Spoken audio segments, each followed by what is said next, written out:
3살 난 딸아이와 공원을 산책하던 여성. 풀숲에 버려진 마네킹을 발견하고 천천히 다가가는데 그것은 마네킹이 아닌 두동강난 여성의 시체였습니다.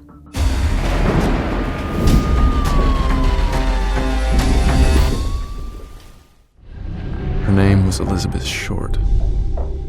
She was young and beautiful, determined to be famous, but destined to be infamous. It was the most notorious murder in California history. To the public, it was a sensation. This killer will be caught. Nothing stays buried forever. Nothing.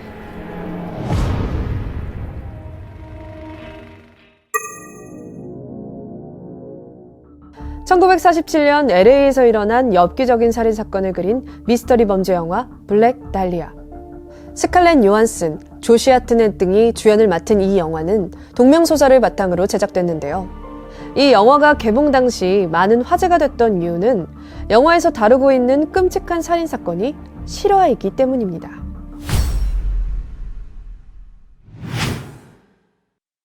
평범한 어느 아침, 신고를 받고 출동한 경찰들은 경악을 금치 못했습니다.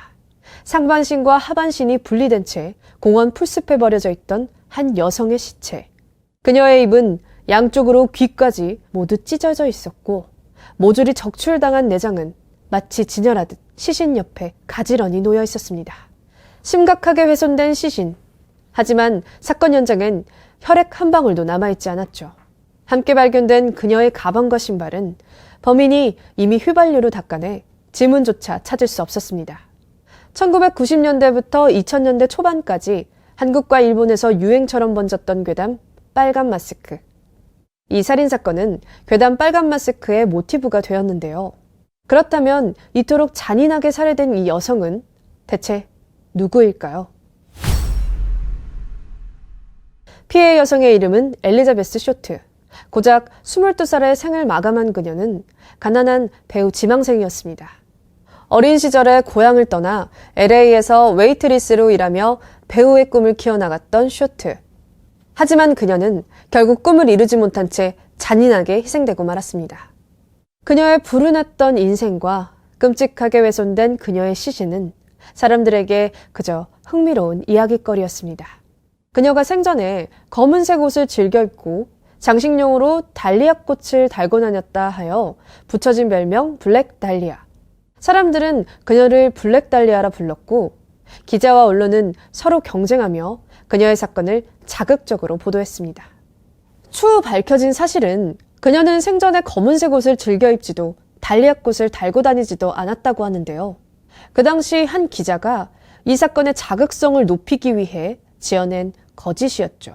그러나 진실을 외면하고 거짓에 열광한 사람들. 언론은 계속해서 선정적인 기사를 보도했고 사람들은 끝없이 루머와 음모론을 만들어냈습니다. 수많은 소설, 영화 등으로 재탄생된 블랙 달리아 살인사건. 100여 건의 모방범죄도 만들어냈는데요.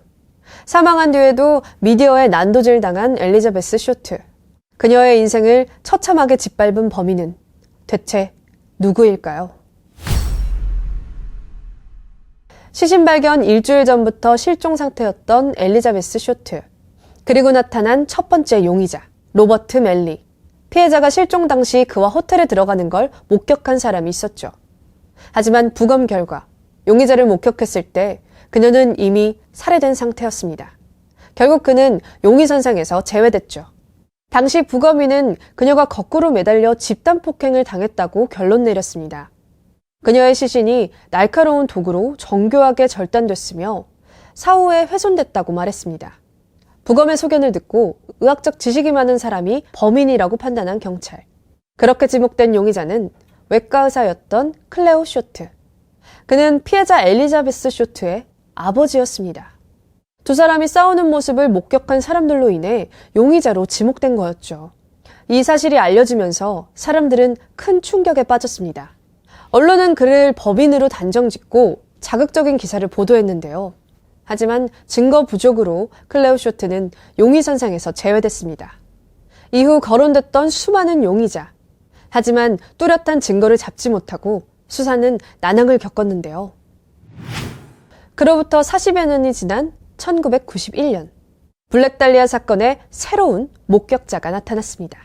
목격자의 이름은 제니스 놀턴. 그녀가 범인으로 지목한 사람은 다름 아닌 자신의 아버지였던 조지 놀턴이었습니다. 자신이 10살 때 아버지가 피해자를 망치로 때려 죽인 뒤 자택 차고에서 시신을 토막냈다고 주장한 제니스 놀턴. 하지만 조사 결과 그녀의 주장은 신빙성이 없는 허구에 불과했죠. 전대비문의 엽기적 살인사건. 이 사건은 전담반만 500여 명이었고 용의선상에 오른 사람만 3천여 명이 넘었습니다. 60명이 넘는 남자가 자신이 범인이라고 주장했지만 조사 결과 주목받고 싶은 마음에 저질렀던 허위 자백이었죠. 그러던 1999년 어느 날 유력한 용의자가 나타났습니다. 용의자는 당시 천재 외과 의사였던 조지 호델. 조지 호델의 아들이자 형사였던 스티브 호델이 그의 서재에서 우연히 쇼트의 누드 사진을 발견하면서 조사가 시작됐습니다. 사건 당시에도 용의자로 지목됐었던 조지 호델. 그는 1949년에 자신의 비서를 살해한 혐의로 조사를 받은 적도 있었는데요. 그러나 그에게 낙태 시술을 받은 여배우들의 신상 공개가 두려웠던 관계자들. 결국 그들이 압력을 넣어 사건을 무마시켰고 조지 호델은 보석으로 풀려났습니다. 이후 그는 동남아로 건너가 40년을 넘게 살다가 1999년에 사망했습니다. 세계 범죄 중 가장 끔찍한 사건이라 불리는 블랙달리아 살인사건. 수많은 사람이 용의자로 지목됐음에도 블랙달리아 살인사건의 범인은 여전히 미스터리로 남아있습니다. 그리고 사건으로부터 70년이 훌쩍 지났지만 여전히 루머와 음모론은 지금도 계속되고 있습니다.